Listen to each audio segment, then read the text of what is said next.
What's going on, everybody? It's your next Thunderdome Puckcast. Today, we talk about Brayden Point's contract, the Lightning struggling in the preseason, some of my 2019 predictions, and of course, closing it out with some beautiful, beautiful jersey releases. Let's hit that intro.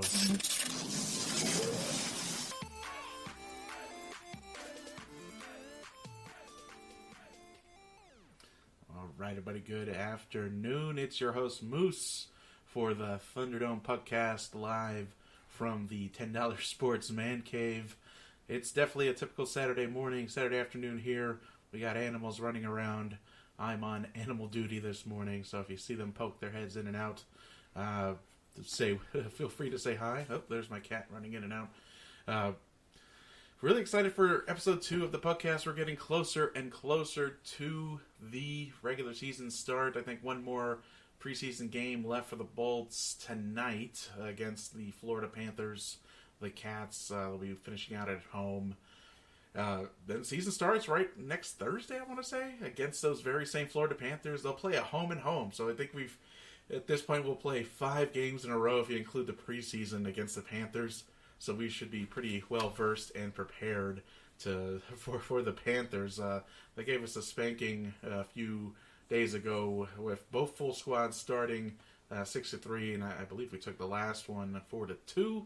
So again, we got one last one today before we'll make final cuts and getting into the regular season on Thursday, home opener against the Panthers. So let's get right to it. Yeah, I'm sorry if you see my eyes poking up. Got the Texas Tech Oklahoma game going on back and forth. Typical Big 12 game. Texas Tech about to put 7 points on the board to get it to 24-14. But let's get going with our Thunderdome Puckcast. Talk about the Lightning. Of course, the biggest story for the last week has been Brayden Point Watch is finally over. I was getting a little nervous. We were talking about it a little bit on our Puckcast last week. And on our episodes of $10 Sports and Balls, Bros, and Brews with Emrod, definitely some concerns about getting the job done. This is maybe the latest the Lightning have ever gotten with a free agent, a restricted free agent, right against the line there, against the wall of getting close to regular season starting. But Brayden Point did sign, and I'm happy to say he signed for a great contract. If you remember last week, during the week, of course, we saw Louis Domingue get wavered and actually clear waivers, so he's down in Syracuse. He's not very happy about that. But we had to clear some cap space, and I don't know if we were getting ready to offer as high as $8 million. I think they came to a great agreement. Average annual value for the next 3 years of $6.75 million. I think that's a phenomenal deal for both sides. I think it's fair. I think it's more than what Stamkos made on his bridge deal, which I think is totally fine given inflation and the rate the salary cap has been going up. 6.75 I think is a great number over the next 3 years. I think it makes our window a little bit bigger. If we got tight with a couple contracts, I think the Stanley Cup window might have been a little bit narrower. I mean, case in point is what happened up in Chicago. You know, they won 3 cups over 5 or 6 years, but with everyone's salaries being inflated, they've had some challenges recently. I think they're on the up and coming, though. They've been able to grow their young core. So Chicago should be a name getting to the playoffs this year, hopefully. It'll be good to see the Hawks back. So, again, happy to see Brayden Point in the fold. When you're looking at where things fall in terms of contracts, Patrick Laine of the Winnipeg Jets just signed a very, very similar deal. They did a bridge contract. I want to say they only did 2 years at about $12.75 million. I think that was the figure I saw. So again, right in line with Brayden Point. Patrick Laine, of course, was top 5 in goals, I want to say, last year, or even top 3. I have to check those stats out to confirm. He was absolutely on fire last year for the Winnipeg Jets, so great signing. And I'm glad these players are choosing these team-friendly deals. You know, a lot of times it is players versus owners. Owners are trying to get the best value. Players are trying to watch out for themselves, especially when a lot of money isn't guaranteed in the NHL. You know, an injury could put an end to lifetime earnings. We saw that with Savard out of Boston, one concussion, and he never played again. So definitely with the players that they need to protect themselves, they need to make as much money as they can, given the market conditions. But at the same time, I think the NHL is very special. I think the teams really do play for each other, and they really do. Winning the Stanley Cup, I don't think there's anything like it in sports. It's great seeing teams raise the Lombardi, teams raising the World Series trophy, but there's nothing better than seeing grown men cry, beards and all, scars and all, bruises and all, holding a 40-pound trophy over their heads after 2 months of competition. So, welcome to Brayden Point. We're happy you're here. Let's get this season going. Speaking about the season, haven't watched some highlights here and there of the preseason, more so following box scores and what's been going on. For the first couple games, you can't really give too much credence to, I guess, because we're really playing the young guys, guys that are going to be going back to juniors, guys that may not have a career in the NHL, but we're getting them to try out. First 2 games, of course, Lightning going scoreless, so that kind of a little bit of concern. And then as the starters started transitioning into their positions, we were still struggling a little bit to score. Thankfully, we got 1 or 2 wins on the board so far.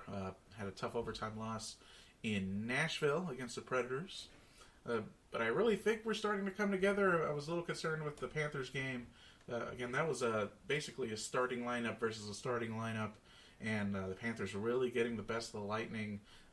Vasilevsky and McElhenney not really looking human so far. But again, that's what the preseason's for, right? Let's get those kinks out.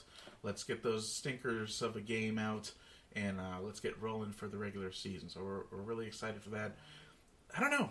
I think we really have to think about it. And part of the predictions that we'll get to in a moment, John Cooper has the tools, and what I have a picture of him up here, is it's really on him now. He's gotten the tools. JBB has gotten him the infrastructure and players, and again, still such a strong minor league system. It's truly about execution, of course, by our players. I'm sure we're due to have a few down seasons for a few of our high performers. Maybe not as definitely nothing like last year where we were such a high-performing team, like almost everyone overachieved. But it really comes down to coaching, and there's been a little bit of pressure on John Cooper's plate, or the hot seat, if you will, because he has, on paper, he has a paper championship team, and we saw what happened in the first round last year.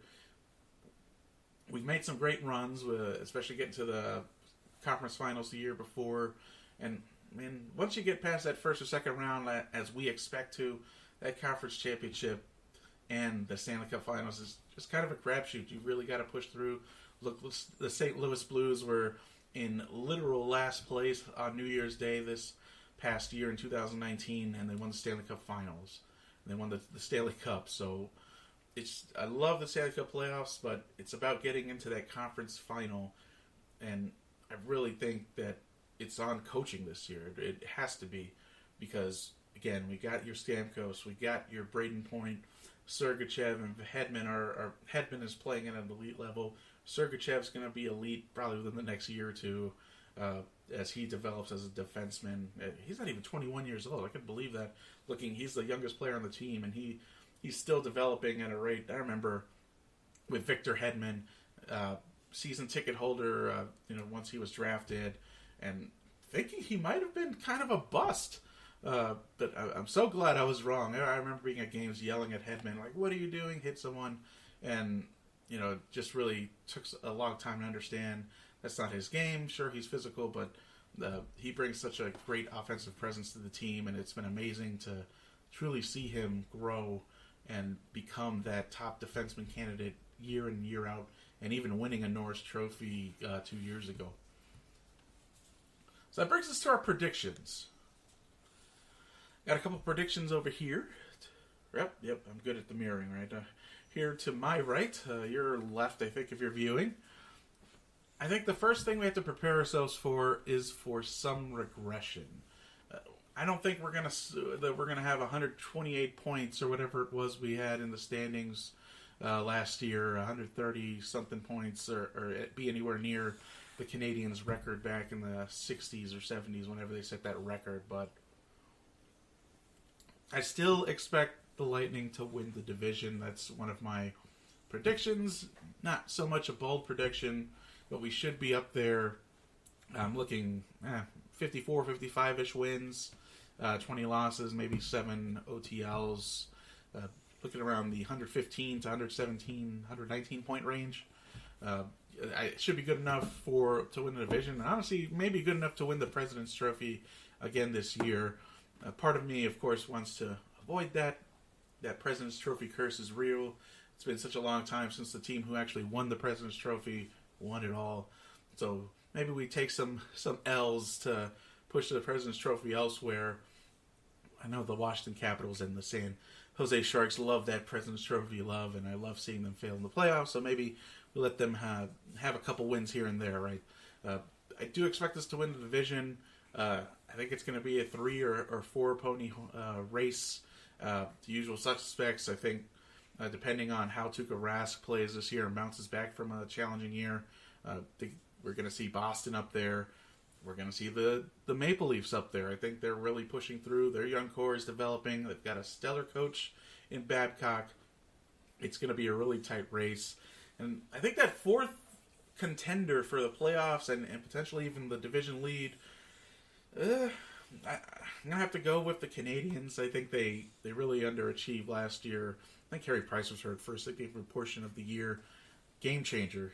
When you have stellar goaltending, we saw that with Vasilevsky. I think we were fortunate that we had such great goal scoring, but we won some tight games because of that goaltending, and not having Carey Price in there really affected the Canadian style of play and really just caused them to miss the playoffs. I'm really interested in the performance of the Buffalo Sabres, and I think they're kind of my dark horse to make a run in the Atlantic Division, maybe snag that wild card spot, that last wild card spot to get in to the playoffs. I really like some of the moves they've made over the off season. I think having Eichel and Skinner and shoring up their goaltending is going to play a big part. And as we'll see in the next segment, their 50th anniversary jerseys are amazing. I can't wait to show you those if you haven't seen them yet. Next prediction. I think our big breakout player is going to be Matthew Joseph this year. He showed signs of just so much speed and just on the cusp of breaking out. He had a couple tough breaks. Almost had that JT Brown type of... he worked so hard, but he couldn't put it in the net ever, and that's really what hurt JT Brown, I think, in the long run, and why he's kind of phasing out of the NHL. He just couldn't finish. I think Matthew Joseph finds a way to finish this year. I'm looking 20-plus goals, I want to say. Maybe 55-plus points, I mean, the 60-point range with some assists there. I am really counting on him to be one of our breakout players and to help produce, because, you know, we've seen Andre Palat, and you'll see that a couple points down. Palat's been on the decline. I don't know. I'm hoping he has a bounce-back year this year. But again, kind of on the decline. Killoran has always been Mr. Johnny on the spot. I think he's so consistent, but we still want to be looking out at him. I think one thing we do have to consider is this is more than likely Tyler Johnson's last season with us, and I think that's for a few reasons. I don't know if the production is going to be there when you're looking 3 to 5 years. We have so many young guns ready to jump in those shoes, and you know, he's a traditional center, but you know, we have plenty of players who are hopping in and out of playing center. The NHL is becoming an even more versatile league where players are able to take face-offs and they'll play out on the wing. So it's really, you're able to plug and play. And when you have players like Sorelli getting ready to break out as well, I'd probably put him second to Matthew Joseph for having just a phenomenal year. Of course, some of our bigger recent signings and homegrown talent coming up. Again, I just think he's expendable, and if we are able to get something in return. One thing we do have to remember is that Seattle does have the expansion draft next year, and I think Tyler Johnson's a good fit for Seattle because that's where he's from. He's from the Seattle area. It'd be awesome for him to be part of that expansion, be one of their initial stars actually as Seattle comes into play in the next year or two into the NHL. So we're excited for the prospect of him moving back home, but it is a loss overall because I like seeing Tyler Johnson on there. It's been love-hate. There's been some times where he has been down and not producing, but at the end of the day, he's one of our constants in the playoffs. Played with a broken hand. Anyone who does that gets my respect. So I think this is the last season we'll see Johnson, whether he's traded, whether we do a under-the-table deal with Seattle for them not to take one of our other players off of what's exposed for the draft. I think we'll have to wait and see.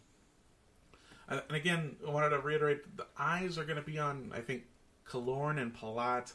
Palat for production and to see if he can bounce back after a tough year with some injuries, and Killoran just to make sure that he's staying consistent on that third, fourth line presence where he'll hop in and out. So I think the eyes, for me, I want to make sure that we're looking at Palat and see what we're getting there. Hopefully he can build some value over the year, and maybe he becomes expendable at the trade deadline. I hope not. I've liked Palat, and I've liked watching him come up through the system with, the triplets and coming up with Kucherov and Johnson, and it's been, it'll be a sad day seeing Palat go, especially some of these young kids as they're getting older, and we have just such a great talent. Yanni Gord, I think, is another guy who, again, homegrown, got in and got his bridge deal, but I don't know. I just don't know if there's room for Palat on this team past next year.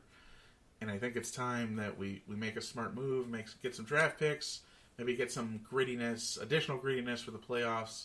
I really think that he might be someone who's on the move along with Johnson.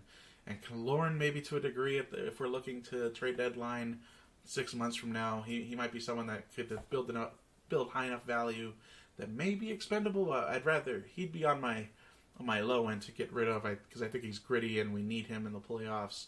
But when we're looking at predictions, I think Palat's a candidate and Johnson is one as well, whether we trade or whether we kind of make a deal with Seattle.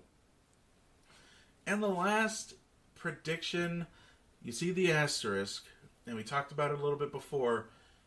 Bolts win the cup? ? Asterisk. Again, we are paper champions. We have the talent. It's about execution now. I expect us to take a few steps back. We're definitely not going to win 60 games this year. And if you expect that, then put your foot on the brakes a little bit. Let's be realistic. Let's take a few steps back. Let's make sure that we're not pushing the team, because I think that's what happened in the first round against Columbus. We ran out of steam. We had been going for this record of points, and we kept pushing and pushing. And I think, like good hockey players do, they want to play the game.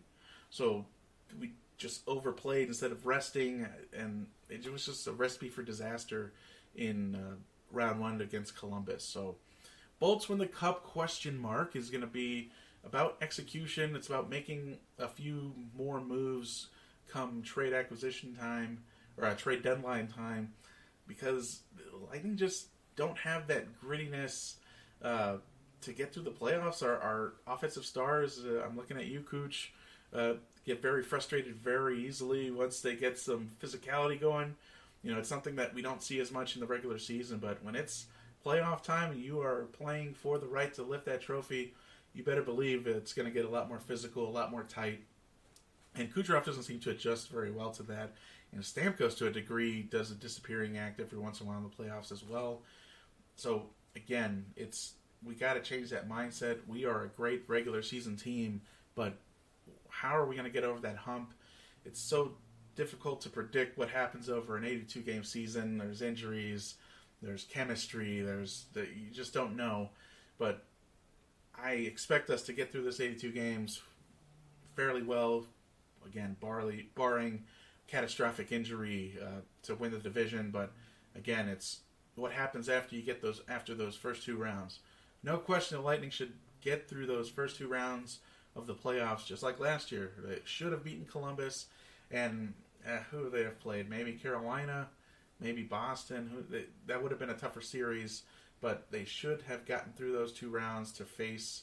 Was it Carolina this year? That's right. But even if it's someone like your Washingtons, there's no reason why we shouldn't be thinking about getting into the conference finals, and that really, really being the place where physicality comes to play, and it's a toss-up. Sometimes we just don't know what happens. You just get outplayed in a series, and it is what it is. So, Bolts win the cup? ? It's not my cop-out, I promise you. I truly think we can win the cup, but at the same time, we do need to be cognizant of the other factors and making sure that JBB gets the job done, getting some moves and a little bit of grittiness. We talked about it last week. I love the Pat Maroon signing. I love the Kevin Shattenkirk signing. I think those are great playoff competitors. So I think we're getting ready for the run. I'm excited. And let's close it out with Jersey Watch. One of my favorite websites, if you've never been there before, especially if you're a big hockey fan of jerseys. I mean, there's nothing better than a hockey sweater, and the history of jerseys and team colors and city colors is amazing. If you've never been to aesthetics.com, the owner or the person who runs the site, Chris, fellow Lightning fan, I've always wanted to meet him. I think he moved over to Seattle, so he's really excited about the expansion project up in Seattle. But I know near and dear he's a big Lightning fan. But he's put this history, almost like a uni-watch specifically for hockey. He's put an amazing website and product together. Make sure to check it out. Concepts are in there. If you're an artist or a graphic designer and like designing hockey jerseys, make sure you're submitting concepts. They usually have a concept of the day and stuff like that. So I wanted to highlight some of my favorite jerseys that came out over the season. And some of these I hadn't even seen until, I was getting my mind ready for hockey season. So upper left-hand corner, upper right-hand corner, you'll see the Blues. The Blues bringing back the 1990s era jerseys with the red. I am so excited for that. This is one of the last jerseys Wayne Gretzky ever wore.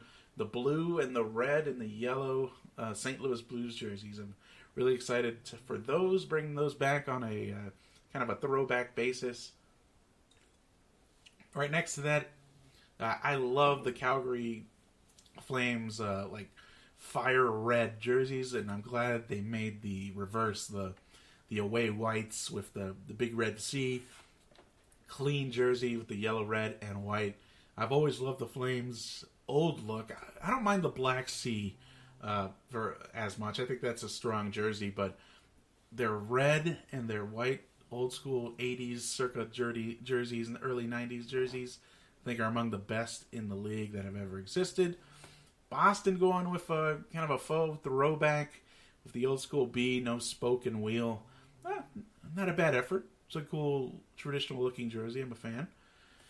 Under the Boston jersey, the Kings bringing back the Wayne Gretzky 1990s model jerseys, the whites with the Los Angeles Kings kind of logo in the middle, again from the Wayne Gretzky days in LA. Nice clean jersey. Most controversial one, I think, among the hockey community was the new Oilers alternate jersey. So if you remember a year or two ago, as they moved to their new arena, they brought back the orange as their primary color instead of the navies or the royal blues. Kind of a callback to the WHL days. And I love these jerseys. I think there's a lot of hate for them out there. I look kind of like a monochromatic jersey. Looks a little bit like a Bears hockey jersey, right? A Chicago Bears jersey, but I think it looks awesome. Just the orange and the navy with the dripping Oilers jersey, the logo. I think that looks clean as heck. Jets bringing back their traditional jerseys from the 80s and 90s, going a little bit darker with the darker navy and the red. I think that, again, that looks great. It's going to be a great Heritage Classic outdoor game. Jets playing the Flames. What do we got? We got the Vancouver Canucks lower right-hand side. Finally getting rid of the Vancouver word mark. That drove me nuts for so many years. Like, yes, we know you're from Vancouver. No need to put Vancouver on there in, size 100 font. We get it. You're from Vancouver. You're proud. Glad it's gone. They kept the flying orca, of course, with the C for Canucks. Yeah, with the ice trail, which I like, or the water trail, I guess, on the white jerseys. And the third jersey with the old 70s Canuck logo, I really like, with the thick green stripes. Looks sharp to me. And most excited for bringing back the Stanley Cup 1990s Pavel Bure circa black, red, and yellow jerseys. Kind of a Team Germany jersey with the old Canucks logo. One of my favorites is the Buffalo Sabres 50th anniversary. I can't believe it's only been 50 years in Buffalo. I feel like they're one of the teams that have existed for a long, long time. They are going with some sweet white threads with gold accents instead of the typical yellow. So where yellow was, they're going with gold. So, man, the logo looks great with the gold Buffalo and the gold Sabres. They also announced that they're going full-time to royal blue next year for their 51st season. So instead of that navy with the weird silver reflection striping they had, they're going back to the royal blues of the 80s and 90s. So that's really exciting for me. Much better look. I'm not so much for these darker colors as primaries. It's nice to have a little popping color. And then kind of a weird jersey, and I think it's a positive move, but the Hurricanes going with redoing their away jerseys and going with Canes. I'm okay with it. I'm glad that they brought back the Hurricane flags borders on the bottom. I think their home jersey is really nice. I should have put a picture on there for comparison. It's kind of growing on me. I think if we have any Carolina fans out there, it'd be nice to hear what you think with the new Canes word mark going down across diagonally on the chest. I think it looks sharp, but I think it looks better than what they had before with the swirling toilet bowl jersey with the red shoulder pads and then no real creative border or striping going around. So, quick look at the jerseys. That brings us to the end of Thunderdome Puckcast Episode 2. Thank you so much for listening and sticking it out with us. So excited to get this going on YouTube. And we'll have a Puckcast probably, hopefully next week, previewing the regular season. And if not, maybe getting into the weekend after Game 1 or Game 2 as reactions to the first games of the NHL season for the Bolts. You've seen the ticker down below. We'll always keep the previous 3 games, the next 3 games coming up, and the Atlantic Division standings as we get to playoff time. We'll make sure to get some wildcard standings in there as well, and rotate some general news from the other teams in the league. Because as much as we love the Lightning, we know the Lightning aren't the other team, and there's always big hockey stories going on. So make sure to give me a follow on Twitter at $10 Sports, and Mike's on there as well at Balls Bros Brews all together. See it down below, Balls Brews Bros. I always get that incorrect. So at Balls Brews Bros. Follow Mike on Twitter, and make sure you are hitting subscribe and like on our videos. We appreciate it so much. It's been Moose with the Thunderdome Puckcast. Have a great day.